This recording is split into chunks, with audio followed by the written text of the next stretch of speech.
Welcome my YouTube channel. आज देखेंगे cost centre क्या होता है और इसे कैसे क्रिएट करें। इसका मतलब क्या होता है, जब भी हम बहुत मात्रा में कोई एक्सपेंसेस या इनकम हम डाटा क्रिएट करते हैं तो उसमें डिफरेंट होता है।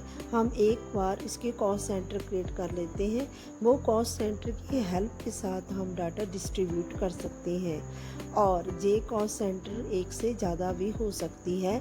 जैसे एम्प्लॉय डिफरेंट एम्प्लॉयज़ होते हैं, उनका डिफरेंट सैलरी अकाउंट होता है लेकिन वो सैलरी जो आती है या पेमेंट होती है एक साथ होती है, बट उसको डिफरेंट डिस्ट्रीब्यूट करना होता है। तो इस तरह के डाटे को हम कॉस्ट सेंटर क्रिएट करते हैं।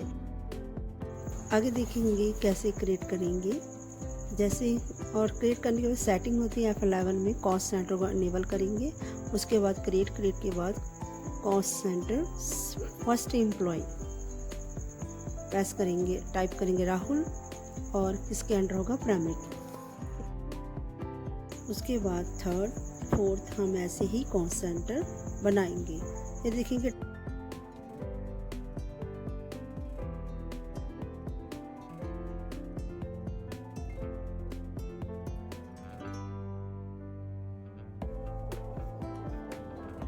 ट्रांजैक्शन जाएंगे, प्रेस करेंगे F5, देन सेलेक्ट करेंगे सैलरी जो मेन ये लेजर है जिसके अंडर हमने कॉस्ट सेंटर करनी है एंट्री।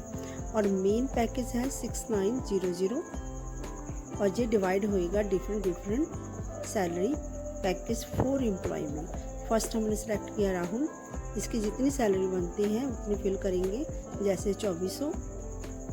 फिर सेकंड टीना, इसकी सैलरी जो बनती है वो फिल करेंगे,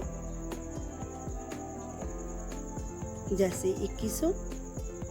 उसके बाद थर्ड हमने बनाया था बीना, इसकी सैलरी जितनी है वो फिल करेंगे, जैसे 1500। और लास्ट जो एम्प्लॉय हमारा बचा है उसे सिलेक्ट करेंगे परवीना और इसकी जितना पैकेज है 900, जितना भी हमारा टोटल 6900 पैकेज डिफरेंट एम्प्लॉय में डिस्ट्रीब्यूट हो गया। और ये इसे पेमेंट करेंगे बाय कैश, सेलेक्ट करेंगे कैश। ये तो थे आज की कॉस्ट सेंटर की एंट्री।